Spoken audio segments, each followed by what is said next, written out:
You ready to suck it up, Buttercup? Because today we're diving straight into the most painful injuries you could ever experience. Torn ACL. It's the bane of every professional athlete, one of the most common sports injuries, and one that can easily end your dreams of being a global superstar. From Tom Brady, Chipper Jones, Teddy Bridgewater, and… wait, Tiger Woods? Really? As we were saying, torn ACLs are a nightmare for professional athletes engaged in extreme performance sports such as golf, apparently. Yeah, the sport where you drive to your ball after you hit it.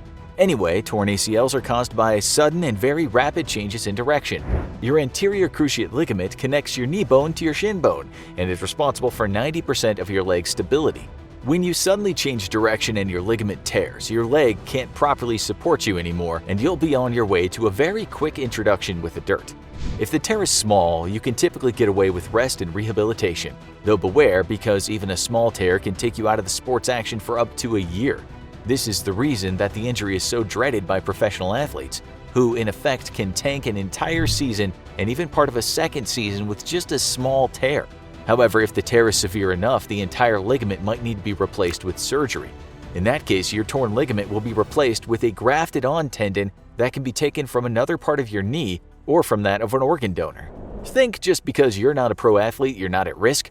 Think again. ACL tears can occur from everyday things like jumping and landing wrong, doing squats improperly, twisting your leg in a fall, and just sitting there watching your favorite YouTube channel.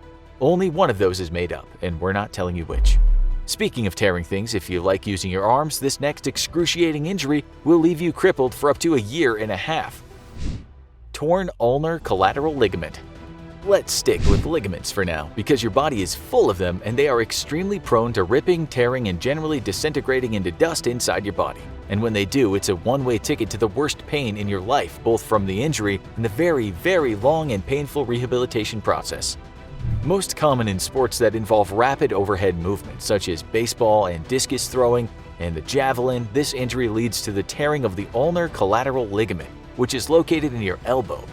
As the most important ligament in providing stability for your forearm and elbow, a torn ulnar collateral ligament is not only painful, but can make any activities, even non-sports related ones, impossible.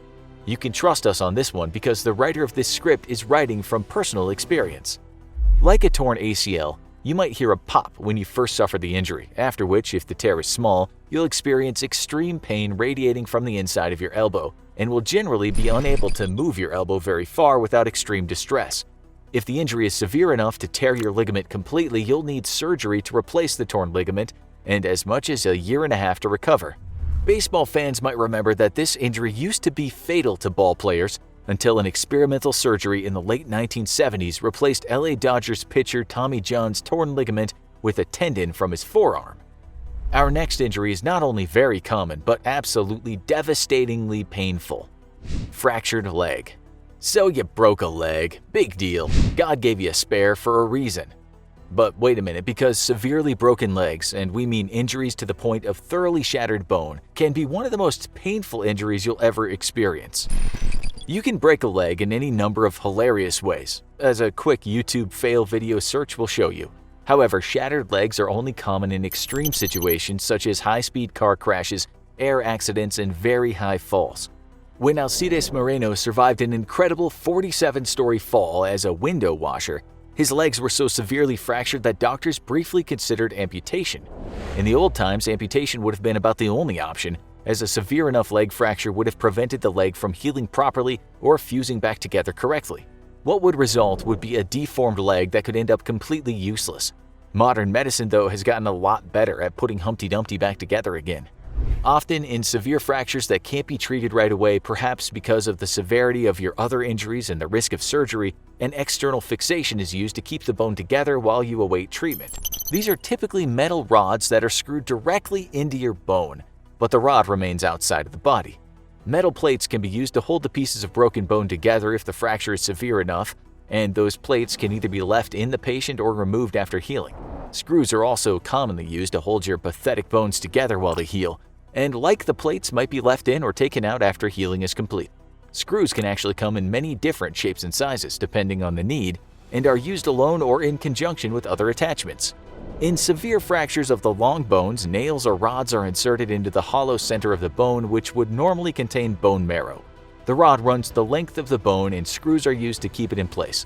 The rod provides stability and prevents the fracture from shortening or rotating until it's healed. If your bone has shattered like glass though, you'll end up receiving treatment using wires and pins that will literally piece back together the confetti that your bone is turned into, giving it a chance to heal and fuse back together in one piece. If the fracture was severe enough, doctors have no choice but to leave the wires in for life. The next injury on our list not only leads to extreme pain, but possible lifelong paralysis. Fractured vertebrae. All of the injuries we've covered so far can be recovered from, even if very painful rehabilitation can take a very long time. Vertebrae, however, are kind of the prima donnas of the skeletal system, and once they can go for good with devastatingly painful consequences. Vertebrae can be fractured in a variety of ways. People with severe osteoporosis, a disease that weakens the bones, can fracture a vertebrae just from sneezing, which must make allergy season extremely terrifying for them. People with tumors on the spine may not even be aware of the tumor until it's eaten away enough of the vertebrae and causes it to collapse. However, by far, most people fracture vertebrae in sports, falls, and car accidents. Fractured vertebrae can lead to a host of medical issues.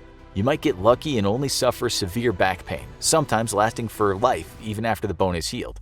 Or you might get unlucky and suffer partial or complete paralysis. If the damage is severe enough and has affected the nerves that run along the spine, that paralysis too might last for life. Treatment for a fractured vertebrae can be surgical or non-surgical. In non-surgical treatment, the vertebrae is allowed to heal on its own, which means you'll be left in crippling pain for several months. While medication can be effective, doctors are wary of prescribing habit-forming opioids, and thus you might be left with nothing but Tylenol to fight off the pain. A relatively new procedure known as vertebroplasty can be used to treat severe fractures surgically. During this procedure, a needle is inserted into the spine and used to pump the collapsed vertebrae with bone cement, which hardens within minutes. A more refined version of this technique uses a balloon which is inflated inside the affected vertebrae to create height, which is then filled in with the bone cement. This helps restore the fractured vertebrae to something closer to its original form and can dramatically reduce long-term or permanent pain. With either treatment option though, there is no guarantee of pain relief. But when the pain you're experiencing is literally in your mind, no amount of pain relief can help. Traumatic brain injury. Every year, 1.4 million Americans suffer traumatic brain injuries. Most sufferers of traumatic brain injury will experience chronic pain that can last for months. Unlike acute pain, such as what you might feel when you break a bone, chronic pain is persistent and can be very difficult to treat or manage. Medicines typically used for acute pain don't work very well at treating chronic pain, and their long-term use can either be habit-forming or risk serious kidney and liver damage. People with TBI usually suffer from several different kinds of pain. The first is headaches, which usually start right away after the injury, but can manifest months later. These can range from your typical headache you might feel when sick to more intense migraines which last for hours and feel like someone is driving a spike into your skull. Chemical changes in the brain or damage to its structure can result in neurological pain. This pain typically has no cause and results from the brain misfiring and creating phantom pains that your nerves dutifully report. Individuals might feel like they're burning, have electricity coursing through them, feel cold, hot, or experience painful numbness and tingling. The fact that there is no physical cause to the pain, which can also manifest anywhere on the body, can be extremely maddening to deal with. TBI can also result in spasticity, which is a condition where the muscles don't react the way they should. While the condition itself doesn't cause pain, the failure of muscles to react properly can lead to very severe pain. For example, a muscle may remain flexed long after it should have been relaxed, resulting in severe pain. If you've ever experienced the delight of a Charlie horse, you'll know just how terrible this type of pain can be. Now imagine that you're getting hit with that level of pain randomly across any muscle of your body. Given how delicate and complicated the brain is, traumatic brain injury pain can be extremely difficult to manage, especially when it has no obvious source. While most people will recover over time, some unlucky few will have to suffer their pains for the rest of their lives.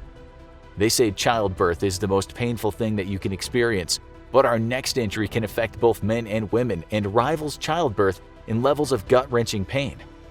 Kidney stones. While not technically an injury, kidney stones are still one of the most painful things you can experience and something that will absolutely bring you to your knees in tears. Your kidneys are responsible for cleaning your blood, and if you have a poor diet, are overweight, or take some supplements or medications, minerals and salts can start to accumulate in your kidney. The various materials making up the kidney stone will typically crystallize as the urine is concentrated, and while some can be flushed out before they get big enough to notice, others will happily live rent-free in your kidney until they grow quite big. How big? Well, Vilas Guge of India holds the world record for a 5.11-inch wide kidney stone that had to be surgically removed from his kidney. The average kidney stone, however, will only be the size of a chickpea, which really isn't that big, until you consider that you have to pass it through your pee hole. Oh, and the stone itself is typically very sharp and jagged, like one of those Super Mario spike balls. The pain typically begins when the stone begins its path out of the kidney. At first, this can mean slight discomfort, which can be associated with back pain. As the stone crashes through your urinary tract like a ping pong ball, the pain very rapidly increases to truly excruciating levels. Remember, you're trying to push something as big as a chickpea through a tube barely big enough to accommodate it. Oh, and that chickpea is jagged and pointy all over. Even the strongest opiate pain medications can sometimes barely begin to cover the pain, which has been compared to childbirth. Luckily, the pain pretty rapidly subsides after the stone passes through the system. If, however, you're unlucky enough, like this writer was, to have a stone large enough to cause a blockage, you're in for weeks of crippling pain and agony that'll leave you bedridden. Especially if the VA refuses to approve surgery and basically tells you to just keep drinking water, you'll push it out eventually. During a blockage, urination is extremely difficult and can feel like high-pressure lava is escaping your body. The blockage can also lead to infection as you're unable to fully drain your system of urine, and an accompanying urinary tract infection, already an extremely painful condition, becomes the cherry on top of a delicious cake of pure human misery. Now, go watch the most painful things humans can experience for more misery, or click this other video instead.